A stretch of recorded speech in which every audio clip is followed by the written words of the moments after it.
ओम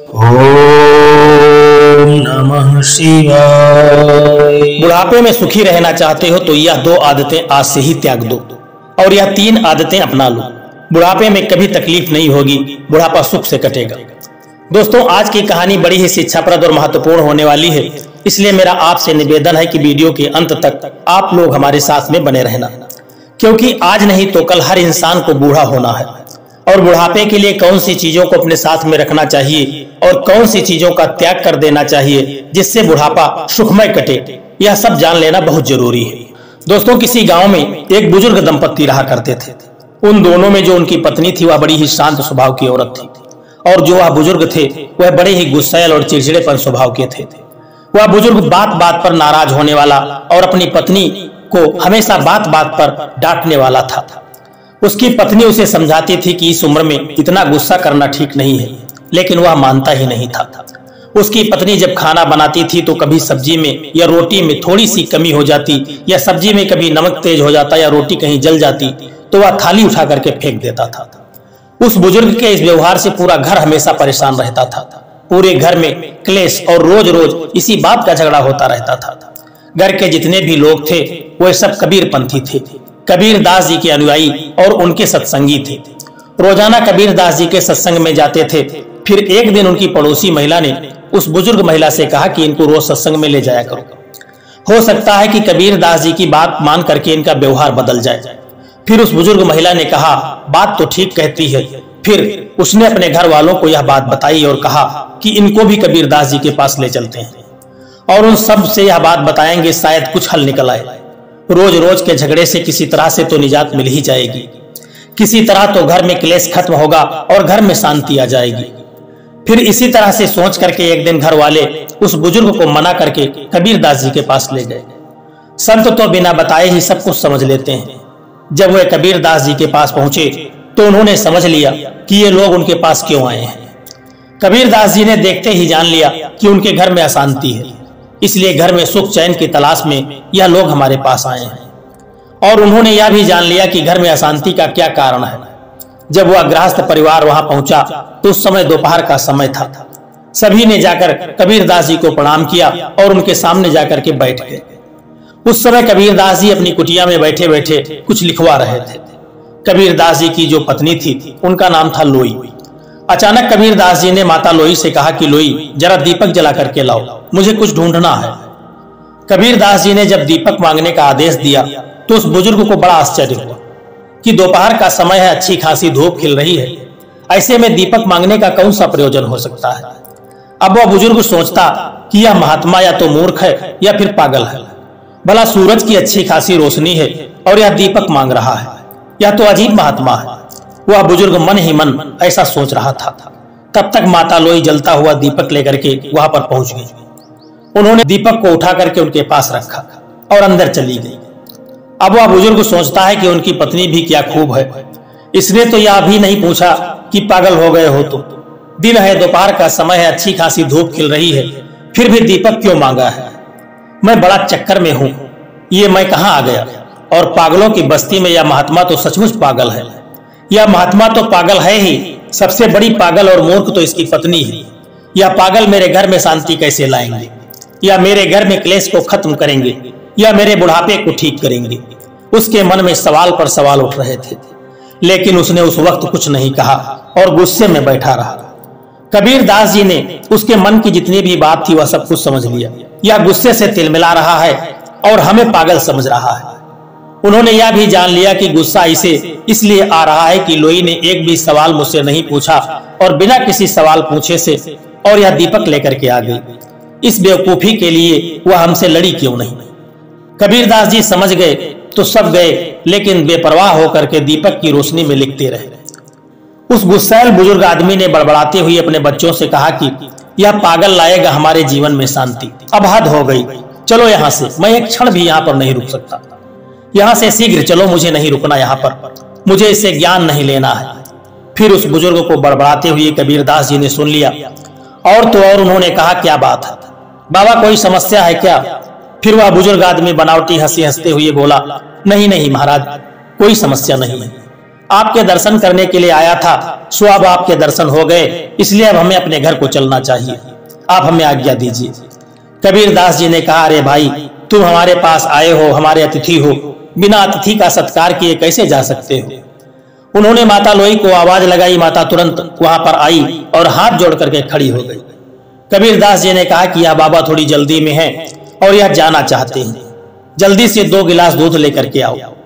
फिर उस बुजुर्ग ने मना किया, अरे नहीं नहीं महाराज, घर से भोजन करके आए हैं, दूध की कोई आवश्यकता नहीं है। लेकिन कबीर दास जी ने कहा कि आप हमारी कुटिया में पहली बार आए हैं, बिना अतिथि का सत्कार किए आप कैसे जा सकते हैं, हमारा धर्म है, मैं अपने धर्म से कैसे विमुख हो सकता हूँ। फिर वह बुजुर्ग चुप हो गया और माता लोई बिना कुछ कहे और बिना कुछ पूछे अंदर गई और 2 गिलास दूध लेकर के हाजिर हो गई। कबीर दास जी ने 1 गिलास दूध उस बुजुर्ग आदमी को दिया और 1 गिलास स्वयं ले लिया। अब जैसे ही उस बुजुर्ग आदमी ने दूध की घूंट ली तो दूध इतना कड़वा था कि उसको उल्टी करने का मन हुआ। दूध में नमक ही नमक भरा हुआ था। उसका मन हुआ कि दूध को फेंककर उस महात्मा के सिर पर मार दूं, क्योंकि उसका तो रोज का यही काम था, कभी मिर्च ज्यादा लगे तो फेंक दो थाली उठा करके, कभी नमक ज्यादा लगे तो फेंक दो थाली। अब उसने कबीर दास जी की तरफ गुस्से से देखा। कबीर दास जी तो बड़े सहज भाव से दूध पी रहे थे, उनके चेहरे पर ऐसा कोई भाव नहीं था। उसका तन जल गया, कहा कुछ नहीं, मन ही मन कहा कि आज कहाँ या घर वाले मुझे लेकर के आ गए, ये संत है या तो सचमुच ही कोई पागल इंसान है, हद हो गई। गिलास को एक तरफ रख दिया और कबीर दास जी से कहने लगा, महाराज अहो भाग्य मिले हम आपसे, अब चलते हैं। कबीर दास जी ने कहा कि शायद तुम कोई समस्या लेकर के आए थे, तुमने अपने आने का कारण तो बताया ही नहीं, ऐसे कैसे जा सकते हो, समस्या हो तो बता दो, शायद हम कोई हल निकाल करके तुमको दे दें, जिससे तुम्हारे जीवन में कोई शांति आ जाए। बुजुर्ग व्यक्ति कहने लगा, अरे महाराज छोड़िए, आप क्या हल निकालेंगे, आए तो थे हम समस्या लेकर के ही, लेकिन अब जा रहे हैं, हमने सब देख लिया कि तुम्हारे बस की बात नहीं है। कबीर दास जी ने कहा, अरे जब समस्या लेकर के आए थे तो बताने में क्या हर्ज है, आखिर बताओ तो सही, हो सकता है कुछ समाधान भी निकल आए। बुजुर्ग व्यक्ति ने कहा कि चलो पूछ ही लेता हूं, वैसे मुझे लगता नहीं कि तुम्हारे पास मेरी समस्या का कोई हल होगा। कबीर दास जी ने बार बार पूछा तो उस बुजुर्ग आदमी ने कहा कि सुनो, मेरे घर में कोई भी मेरी इज्जत नहीं करता है, सब मुझे हीन दृष्टि से देखते हैं, कोई मेरा कहना नहीं मानता है, सब अपनी अपनी में रहते हैं, मेरी कोई नहीं सुनता, इसलिए मेरे घर में बड़ा क्लेश है और अशांति है। मैं अपने घर में शांति और समृद्धि चाहता हूँ, इसीलिए आपके पास आया था, लेकिन आपकी मूर्खता को देख करके मुझे पक्का विश्वास हो गया कि आपके पास मेरी समस्या का कोई समाधान नहीं हो सकता है। मेरे घर में शांति लाने के लिए आप कुछ भी नहीं कर सकते हो। कबीर दास जी मुस्कुराए और कहने लगे, हम जानते हैं तुम्हारे घर में अशांति और क्लेश रहने का क्या कारण है, और हमने तुम्हें हल भी बता दिया, लेकिन शायद अभी तक तुम समझ नहीं पाए। जब कबीर दास जी ने ऐसा कहा तो बुजुर्ग आदमी कहने लगा, वाह कमाल की बात है, आपने हल भी बता दिया, लेकिन जब से हम आए हैं तब से आपने तो एक भी शब्द कहा तक नहीं है, फिर कैसे हल बता दिया। कबीर दास जी ने कहा, सुनो, याद करो, जब तुम आए थे हमने तुम्हारे सामने ही अपनी पत्नी से जलता हुआ दीपक मंगाया था कि नहीं। फिर उस बुजुर्ग व्यक्ति ने कहा, हाँ मंगाया था। तो कबीर दास जी ने कहा कि हमारी पत्नी ने हमारी आज्ञा का पालन किया और बिना कुछ कहे, बिना कुछ पूछे, बिना किसी कारण के हमारी आज्ञा का पालन करते हुए जलता दीपक लेकर के वह हमारे पास आ गई। उसने यह तक नहीं पूछा कि दोपहर का समय है, ऐसे में दीपक की क्या जरूरत है। उसने वही काम किया जो हमने उससे कहा था, कोई सवाल तो किया नहीं, कोई प्रतिकार तो किया नहीं। बुजुर्ग आदमी कहा, हाँ इसी बात को तो मुझे ताजुब हो रहा है।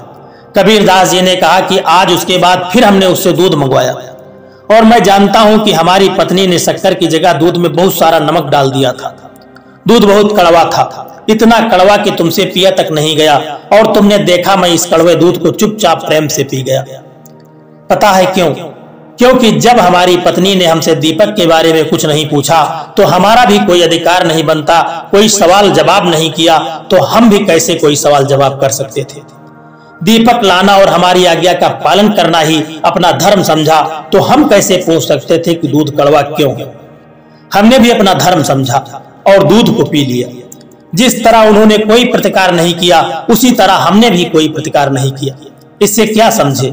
इससे यह सिद्ध होता है कि पति और पत्नी दोनों को सामंजस्य स्थापित करके एक दूसरे की बात को मानना चाहिए। एक दूसरे की बात का सम्मान करना चाहिए, आपस में प्रेम और विश्वास से रहना चाहिए। मुझे पता है ऐसा तुम नहीं करते हो। कबीर दास जी ने कहा कि ध्यान रखो, गलती सबसे हो जाती है। आज गलती से दूध में शक्कर की जगह पर नमक पड़ गया तो हमने स्वीकार कर लिया। चुपचाप बिना किसी से पूछे और बिना कुछ कहे हमने तुम्हारे घर में अशांति का कारण भी जाना और तुम दोनों से बहुत परेशान इसीलिए तुम रहते हो। उसी के कारण तुम्हारे घर में अशांति और क्लेश का माहौल है। कबीर दास जी ने कहा कि बुढ़ापे में जो इन चीजों को त्याग देता है वही सुखी रहता है। कबीर दास जी ने कहा कि ये दो चीजें, स्वाद और गाली, बुढ़ापे में सुखी रहने के लिए जरूरी है। हम स्वाद और गाली को यदि छोड़ दें तो हमारे घर में शांति रहेगी और बुढ़ापा चैन से कटेगा। हमें समझना चाहिए कि घर में जो महिला भोजन को बनाती है कितने भाव से और मन से और परिश्रम से भोजन को पकाती है। गर्मी हो या सर्दी, जो भी परिस्थिति हो, वह समय पर बड़े भाव से भोजन को पकाती है और हम सबको खिलाती है। कहते हैं कि राग रसोई पगड़ी कभी कभी बन जाती है और कभी कभी गलती से हो भी सकता है कि नमक ज्यादा हो जाए, मिर्च ज्यादा बढ़ जाए। तो क्या हमें उस भोजन को, उस अन्न को फेंक देना चाहिए? बिल्कुल नहीं। हमें यह समझना चाहिए कि जिस स्त्री ने, तुम्हारी पत्नी ने या तुम्हारी पुत्रवधू ने इतने परिश्रम से और इस भाव से भोजन को बनाया है तो हमारा धर्म है उसको स्वीकार करना। और गलती से यदि नमक मिर्च कुछ भी ज्यादा हो गया है तो हमें उसको स्वीकार करना चाहिए और बिना किसी प्रश्न के हमें उस पर कोई प्रतिकार नहीं करना चाहिए। अगर हम ऐसा करते हैं तो दूसरे दिन वह और मन से भोजन को बनाएगी। और यदि हम ऐसे में थाली को दीवार पर फेंक करके मारते हैं तो सोचो उसके दिल पर क्या बीतेगी। क्या उसके मन में तुम्हारे लिए कोई सम्मान बचेगा? हरगिज नहीं। यह उस स्त्री का और अन्न का, दोनों का अपमान है। हमें यह अपमान कदापि नहीं करना चाहिए। और जहां भोजन और स्त्री का अपमान होता है उस घर से माता लक्ष्मी और सुख शांति वहां से दूर चली जाती है। इसलिए भूल कर भी ऐसा नहीं करना चाहिए। कबीर दास जी कहते हैं इसीलिए दो चीज, स्वाद और गाली, हमको त्याग देना चाहिए। जैसा भी मिले भगवान का भोग समझ करके अन्न को ग्रहण करना चाहिए तो बुढ़ापे में कोई कष्ट नहीं होगा। स्वाद और गाली दोनों ही बुढ़ापे में दुखदाई होते हैं और उसका बुढ़ापा खराब कर देते हैं। अब उस बुजुर्ग को पूरी बात समझ में आ चुकी थी कि मेरे घर में अशांति क्यों बनी हुई है। उसने दोनों हाथ जोड़ लिए और कबीर दास जी से क्षमा मांगने लगा और कहा कि मैं अबोध हूँ, पता नहीं मैंने क्या क्या सोचा आपके बारे में। मैंने जो अनुचित वचन कहे, आप मुझे उदारता और विशालता दिखाते हुए क्षमा करने की कृपा करें। आज से मैं कभी भी ऐसा नहीं करूंगा। फिर कबीर दास जी उसको क्षमा कर दिया और कहा कि आज और इसी वक्त से यह संकल्प लो कि स्वाद और गाली को यही छोड़ करके तुम इसके बाद में यहाँ से जाओगे। फिर आगे कबीर दास जी ने कहा कि सुनो, यदि बुढ़ापे में सुखी रहना चाहते हो तो इन दो चीजों का त्याग कर दो। और मैं अब तुम्हें तीन चीजों को बारे में बताने जा रहा हूँ। इन तीन चीजों को हमेशा अपने साथ रखोगे तो बुढ़ापे में कभी किसी प्रकार का कोई कष्ट नहीं होगा। उस बुजुर्ग ने कहा कि मैं आज से ही स्वाद का और गाली का त्याग करता हूँ। लेकिन वह तीन चीजें कौन सी हैं महाराज जो मुझे साथ में रखना चाहिए? कृपा करके बताने की कृपा करें। कबीर दास जी ने कहा कि जिनका जीवन अनुशासित होता है सफलता उनके दरवाजे पर दस्तक जरूर देती है। मनुष्य का जीवन तभी सार्थक बनता है जब वह अपने कार्य और जिम्मेदारियों के बीच संतुलन को बनाए रखता है। बुढ़ापा जीवन का वह पड़ाव है जहां हर व्यक्ति सुख और आराम की कामना करता है और वही तरह की जिंदगी जीना चाहता है। इस पड़ाव में खुशियां पाने के लिए व्यक्ति को बुढ़ापे तक इन तीन चीजों का साथ नहीं छोड़ना चाहिए। इसे समझना बहुत ही जरूरी है। पहली बात है धन का सदुपयोग। धन ऐसी चीज है जो अपना और पराया के बीच में कदापि फर्क नहीं समझता है। जब तक आपके पास पैसा है, रिश्ते नाते सब जगह आपकी ही पूछ होगी। लेकिन जब धन का अभाव होता है तो अपने ही साथ छोड़ देते हैं। यह दुख तब और बढ़ जाता है जब व्यक्ति ढलती उम्र में हो। इसलिए महापुरुषों ने कहा है कि धन का सदा सदुपयोग करना चाहिए। पैसों की बचत करेंगे तो बुढ़ापे में आपको किसी के सामने हाथ फैलाने की कोई जरूरत नहीं होगी। साथ ही ध्यान में रखना, संपूर्ण धन पर कुंडली मार करके बैठ जाना भी बुढ़ापे में दुखदाई हो सकता है। दूसरी बात है अनुशासन। अनुशासन और अभ्यास से ही आत्मविश्वास पैदा होता है। जो लोग अपना हर काम समय पर करते हैं, अपनी दिनचर्या को अनुशासित ढंग से जीते हैं, उन्हें कभी किसी पर निर्भर नहीं होना पड़ता। वह अपने हर लक्ष्य को प्राप्त ही कर लेते हैं। शुरुआत से व्यक्ति को अपने काम को सही समय और सही तरीके से करने की आदत हो तो उससे बुढ़ापे में तकलीफ नहीं सहनी पड़ती है। समय पर और ऋतु के अनुसार खान पान, सही समय पर सोना जागना, व्यायाम व हर कार्य निश्चित समय पर करना चाहिए जो अच्छी सेहत के लिए बहुत जरूरी है। अनुशासन का साथ कभी नहीं छोड़ना चाहिए। कहते हैं कि जिसमें अकेले और अनुशासन से चलने के हौसले होते हैं, एक दिन उनके पीछे काफिले होते हैं। तीसरी बात की कबीरदास जी कहते हैं कि जब व्यक्ति किसी निस्वार्थ भावना से किसी की मदद करता है, वह जीवन में कभी उदास और परेशान नहीं हो सकता। दान और दया ही सबसे बड़ा धर्म है। आज आपकी मदद आपके कल को संवारती है। बुढ़ापा सुख और शांति के साथ व्यतीत होता है। मदद के लिए अपने हाथ हमेशा खुले रखने चाहिए। कबीरदास जी की बात को सुन करके वह बुजुर्ग बुढ़ापे में सुखी रहने का मूल मंत्र सीख चुका था। उसे बड़ी प्रसन्नता हुई और खुशी खुशी से वह अपने घर को चला गया। कबीरदास जी की वाणी को उसने अपने जीवन का आधार बना लिया और थोड़े ही समय के बाद उसके घर में सुख शांति आ गई और उसका बुढ़ापा जो था वह आराम से गुजरने लगा। दोस्तों, यह वीडियो आपको कैसा लगा है, एक प्यारा सा कमेंट करके जरूर बताना। और यदि वीडियो आपको पसंद आया है तो वीडियो को लाइक शेयर करना और चैनल को सब्सक्राइब करने की भी कृपा कर देना। जय श्री कृष्णा, राधे राधे।